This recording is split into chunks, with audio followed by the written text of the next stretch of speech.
Friends, మీరు నా DaVinci first part చూడకుండా డైరెక్ట్గా ఈ ఎపిసోడ్ చూస్తుంటే దయచేసి ఈ వీడియోని పాస్ చేసి ఫస్ట్ పార్ట్ చూడండి. లేకపోతే మీరు చాలా విషయాలు మిస్ అవుతారు అండ్ కొన్ని అర్థం కూడా కావు. మరి ఇంకెందుకు ఆలస్యం, let us start our episode. Hi everyone, this is Vikramaditya and welcome to my channel. కేవలం ఒక్కడైన డావిన్సీ వేలాది మంది సైన్యమైన రోమన్స్ని యుద్ధ భూమిలో ఎలా భయపెట్టాడో ఇప్పుడు చెప్తాను. డావిన్సీ ఒక క్రాస్ బౌని తీసుకున్నాడు. దాని ఎడ్జ్లో ఒక క్రికెట్ బాల్ అంతా సైజులో ఒక లెదర్ బాల్ని పెట్టి దాన్ని ఆకాశంలో షూట్ చేశాడు. వెంటనే అది ఆకాశంలో పెద్ద శబ్దం చేస్తూ పటపటపటమని పేలింది. ఆ అగ్నికి శబ్దానికి మొదటి వరుసలో ఉన్న వందలాది గుర్రాలు భయపడి అరవడం మొదలుపెట్టాయి. అది చూసిన రియారియో, ఈ చిన్నవి నువ్వు ఎన్నని పిలుస్తావు అని అడిగాడు. దానికి డావిన్సీ ఇది ట్రైలర్ మాత్రమే, వెనక సినిమా ఉంది అని ఒక పెద్ద వస్తువు పైన ఉన్న గుడ్డని తొలగించాడు. దాన్ని చూస్తే అది అత్యంత పెద్దదైన క్రాస్ బౌ, దాదాపు 300 అడుగుల పొడవు వెడల్పు ఉంది. దాని పక్కనే చాలా బాల్స్ ఉన్నాయి, ఒక్కొక్కటి 100 కేజీల బరువు ఉంది. ఇప్పుడు ఇది పేలిస్తే కేవలం 4 బాంబ్స్ వేస్తే చాలు, మీ సైన్యం మొత్తం నాశనం అయిపోతుంది అని డావిన్సీ అన్నాడు. ఒక్క క్షణం ఆలోచించి రియారియో తన సైన్యంతో వెనుతిరిగాడు. ఇక ఆనందం పట్టలేక లొరెన్జో డావిన్సీని పొగడ్తలతో ముంచెత్తాడు. ఒక్క రాత్రిలో ఇంతటి పెద్ద ఆయుధం ఎలా తయారు చేశావు? నువ్వు అసామాన్యుడివి, నీ వల్ల మన ఫ్లోరెన్స్ రోమన్స్ చేత ఆక్రమించబడకుండా ఉంది అని అన్నాడు. దానికి డావిన్సీ ఇది నిజమైన వెపన్ కాదు, ఇది కేవలం కార్డ్బోర్డ్ షీట్తో చేసిన ఒక సెట్టింగ్ మాత్రమే అని అన్నాడు. నిజానికి అది పనిచేయదు, కేవలం రోమన్స్ని భయపెట్టడానికి సినిమా సెట్టింగ్లో ప్రాపర్టీలా దాన్ని డిజైన్ చేశాడు అంతే. ఈ సంఘటనతో మానవ మేధస్సుకి హద్దే లేదని, ఎంతో పెద్ద సమస్యలకి చిన్న పరిష్కారాలే ఉంటాయని తేలింది. ఆలోచిస్తే శత్రువుని జయించడానికి డబ్బు, బలగం అవసరం లేదు, కేవలం తెలివి ఒకటి ఉంటే చాలు అని డావిన్సీ నిరూపించాడు. డావిన్సీకి ఫ్లైట్ అంటే అబ్సెషన్. ఒక పక్షి ఎగరగలుగుతుంది అని అంటే ఖచ్చితంగా మనిషి కూడా ఎగరగలడు అని నమ్మేవాడు. మనిషి ఎగరడానికి కావలసిన మొదటి రీసెర్చ్ వర్క్ చేసింది మన చరిత్రలో డావిన్సీయే. ఎప్పుడు పక్షులు ఎగరడం గమనించేవాడు, దానికోసమే మార్కెట్లో పంజరంలో ఉండే పక్షుల్ని కొనేవాడు. ఒకరోజు మార్కెట్కి వచ్చి కొన్ని పక్షుల్ని బేరమాడి కొన్నాడు. తరువాత వాటిని గాలిలోకి వదిలి అవి ఎగిరే విధానాన్ని, రెక్కలు విప్పిన విధానాన్ని, పైకి లిఫ్ట్ తీసుకునే విధానాన్ని గమనించి వాటి స్కెచెస్ని వేసేవాడు. అది గమనించిన పక్షుల వ్యాపారి, నువ్వు ఇప్పుడు ఏం చూసావు అని అడిగాడు. అప్పుడు డావిన్సీ, నేను నీకు ఇంతకుముందు ఇచ్చిన డబ్బులో సగం నాకు ఇస్తే చెప్తాను అని అన్నాడు. సరే అని పక్షుల వ్యాపారి డబ్బులు ఇచ్చాడు. అప్పుడు డావిన్సీ అతన్ని చూసి, వ్యాపారం చేయడం చేతకాని ఒక ఎదవని చూశాను అని నవ్వి వెళ్ళిపోయాడు. డావిన్సీ లైఫ్లో ప్రతి మూమెంట్ని ఎంజాయ్ చేసేవాడు. జీవితం అంటే అనుభవించడానికి, నేర్చుకోవడానికి, పురోగమించడానికి మాత్రమే అని అనుకునేవాడు. ఏదో ఒక రోజు మనిషి ఖచ్చితంగా ఎగురుతాడు అని నమ్మేవాడు. తన రీసెర్చ్ వర్క్లో ఎన్నో పేజీల్లో ఫ్లయింగ్ మిషన్కి సంబంధించి ఎన్నో డిజైన్స్ ఉన్నాయి. ఆర్నిథోఫర్ అనే ఒక రెక్కల డివైస్ని తయారు చేసి దాన్ని మనిషి కట్టి ఆకాశంలో ఎగరవేసేవాడు. అది పనిచేసేది కూడా. ఇలా తన జూనియర్స్లో ఎంతో మంది మీద టెస్ట్ చేశాడు. కానీ డావిన్సీ ఏ రోజు గాల్లో ఎగరలేదు. హెలికాప్టర్స్ యొక్క మొదటి నమూనాని గీసింది డావిన్సీనే, కానీ అప్పటికే దాన్ని వస్తు రూపంలో తయారు చేయలేదు. డావిన్సీ ఎంత టాలెంటెడ్ అంటే, ఒక రిబ్బన్ ఎగిరే విధానాన్ని చూసి గాలి ఎంత వేగంగా వీస్తుందో, ఏ దిశలో వీస్తుందో కూడా చెప్పేవాడు. అప్పట్లోనే డావిన్సీ పారాషూట్ డిజైన్ని తయారు చేశాడు. అయితే 2005లో ఒక సైంటిస్ట్ డావిన్సీ ఇచ్చిన డిజైన్ యొక్క మెజర్మెంట్స్తో ఒక పారాషూట్ని తయారు చేసి ట్రై చేశాడు. షాకింగ్ థింగ్ ఏమిటంటే అది పనిచేసింది. అది కూడా మన రెగ్యులర్ పారాషూట్స్ కన్నా ఎంతో స్మూత్గా ఫ్లయింగ్ అండ్ ల్యాండింగ్ ఉందట. ఒక మనిషి విజనరీ అని చెప్పడానికి ఇంతకన్నా ఏం రుజువు కావాలి?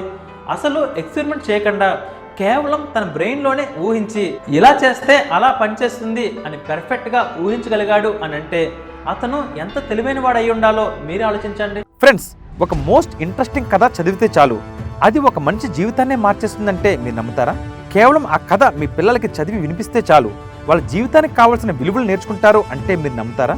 మీరు జీవితంలో అనుభవిస్తున్నా లేక రాబోతున్నా ఎలాంటి సమస్యకైనా పరిష్కారం ఒక కథ చదివితే చాలు మీకు దొరుకుతుంది అంటే మీరు నమ్ముతారా? Yes, it's possible only with the greatest epic ever told in the history of mankind. It's the Mahabharata. ఈ కథ ఒక సూపర్ హిట్ మూవీ కన్నా 100 రెట్లు గొప్పగా ఉంటుంది. It's a challenge.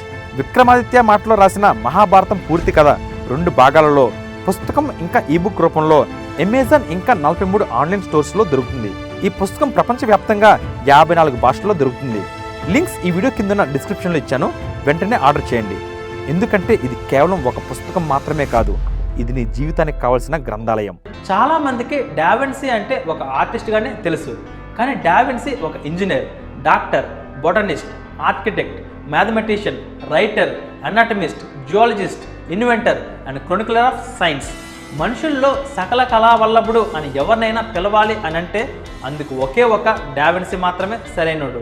డావిన్సీ ఈ లోకంలో ఒకే ఒక విషయానికి భయపడేవాడు, అదే ఇంపర్ఫెక్షన్. తను ఏ పని చేసినా అందులో 100% పర్ఫెక్ట్ అవుట్పుట్ రావడానికే ట్రై చేసేవాడు.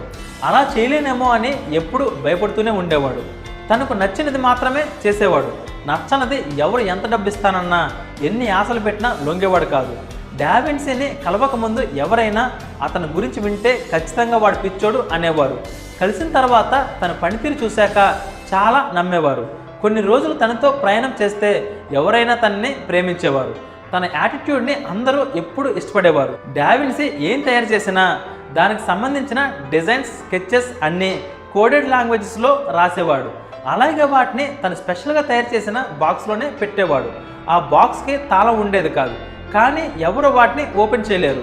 డావిన్సీ కాకుండా దాన్ని ఎవరైనా తెరవాలనుకుంటే అది పేలిపోయేది. మీకు గుర్తుందా, డావిన్సీ కోడ్ మూవీలో కూడా జీసస్కి సంబంధించిన ఒక హోలీ గ్రేల్ యొక్క మెసేజ్ ఒక కోడెడ్ బాక్స్లో ప్రిజర్వ్ చేశారు. అది ఎవరు ఓపెన్ చేయాలని ట్రై చేసినా అది డ్యామేజ్ అయిపోతుంది. ఇలా ఎందుకు చేసేవాడంటే తన మెసేజెస్ అండ్ రీసెర్చ్ వర్క్ ఎవ్వరూ కాపీ కొట్టకుండా, మిస్యూజ్ చేయకుండా ఉండడానికే చేసేవాడట. ప్రపంచమంతా ఒక సంఘటనని ఒక కోణంలో చూస్తే డావిన్సీ మాత్రం మరో కోణంలో చూసేవాడు. ఫర్ ఎగ్జాంపుల్, మనకి ఎదురుగా ఏం జరిగినా మనకి కనబడేదే చూస్తాం. డావిన్సీ మాత్రం జరుగుతున్నదే చూసేవాడు. కనబడేదానికి జరుగుతున్న దానికి చాలా తేడా ఉంటుంది కదా. లైక్ దూరంగా చూస్తే భూమి ఆకాశం కలిసినట్టే ఉంటుంది, కానీ వాస్తవం మాత్రం వేరే. అప్పట్లో ఇటలీలో బుక్ ఆఫ్ లీవ్స్ అనే ఒక మిత్ ఉండేది. బుక్ ఆఫ్ లీవ్స్ అంటే అది ఒక బుక్. దానిలో మనకి ప్రస్తుతం ఉన్న టెక్నాలజీ కన్నా ఎన్నో వేల రెట్లు అడ్వాన్స్ టెక్నాలజీ అందులో ఉంటుంది. ఆ బుక్లో ఒకే పేజీ ఒక్కోసారి ఒక్కోలాగా కనబడుతుందట. దాన్ని ఎవరు పడితే వారు చదవలేరు. Only gifted people can read that book. Da Vinci కూడా ఆ బుక్ని సంపాదించి దానిలో ఉన్న జ్ఞానం ప్రపంచానికి పరిచయం చేయాలి అని చాలా ట్రై చేశాడు. ఎన్నో చోట్లకి తిరిగి వెతకడం మొదలుపెట్టాడు. ఆ ప్రాసెస్లోనే ఒకసారి ఒక దీవికి వెళ్ళాడు. ఆ దీవిలో అడవి జాతికి చెందిన ఆది మానవులు ఉన్నారు. వాళ్ళ దీవికి ఎవరు వచ్చినా వాళ్ళని చంపేస్తారు. అయితే షిప్లో ఆ దీవికి చేరుకున్న డావిన్సీ బృందాన్ని ఆ అడవి జాతి వాళ్ళు బంధించి మొక్కజొన్న తోటలో ఉన్న వాళ్ళ నాయకుడి దగ్గరికి తీసుకువెళ్లారు. అయితే వాళ్ళ ముందు ఒక క్రాస్ షేప్లో ఒక కర్ర, ఒక గ్లాసులో నీళ్లు, ఒక కప్పులో మొక్కజొన్న గింజలు ఉంచారు. డావిన్సీ బృందంలో ఒక్కొక్కరిని పిలిచి వాటి ముందు కూర్చోబెట్టారు. అప్పుడు మొదటి వ్యక్తి వాటిలో కర్రని సెలెక్ట్ చేసుకున్నాడు. కర్ర అంటే వాళ్ళకి యుద్ధం అని అర్థం. అప్పుడు ఆ కొండ జాతిలో ఒక బలవంతుడు వచ్చి ఇతడి తల పగలగొట్టి పచ్చడిగా చేసి తలే లేకుండా చేసి చంపేశాడు. తర్వాత రెండో వ్యక్తిని పిలిచారు. వాడు నీల గ్లాస్ని సెలెక్ట్ చేసుకున్నాడు. అప్పుడు వాడి పీకను కోసి రక్తాన్ని దేవతకి అర్పించారు. ఇక మూడో వ్యక్తి వచ్చాడు. వాడు డావిన్సీ వైపు చూసి ఏం చేయాలి అని అడిగాడు. కానీ డావిన్సీ నాకేం తెలుసు అని అన్నాడు. అక్కడ ఉన్న డావిన్సీ బృందం అంతా ఆశ్చర్యపోయారు. ప్రపంచంలోనే అత్యంత మేధావైన వ్యక్తి మొట్టమొదటిసారిగా నాకు తెలియదు అన్న మాట విని అందరూ షాక్ అయ్యారు. ఈ మూడో వ్యక్తిని కూడా కత్తితో నరికి చంపేశారు. ఇక డావిన్సీ వంతు వచ్చింది. ఆ కొండజాతి వాళ్ళంతా వాళ్ళ భాషలో చంపేయండి చంపేయండి అని అరుస్తున్నారు. ఎదురుగా ఉన్న వాటిలో ఏది సెలెక్ట్ చేయాలా అని డావిన్సీ ఆలోచిస్తున్నాడు. ఇంతకీ డావిన్సీ ఆ పజిల్ని సాల్వ్ చేశాడా, లేదా అక్కడే కొండజాతి వాళ్ళ చేతిలో చచ్చిపోయాడా?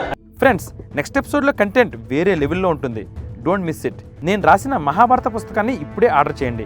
లింక్స్ ఈ వీడియో కింద ఉన్న డిస్క్రిప్షన్లో ఇచ్చాను. అలాగే ఇప్పటి వరకు నా ఛానల్ని మీరు సబ్స్క్రైబ్ చేసుకుని ఉండకపోతే వెంటనే సబ్స్క్రైబ్ చేసుకోండి. Till then take care.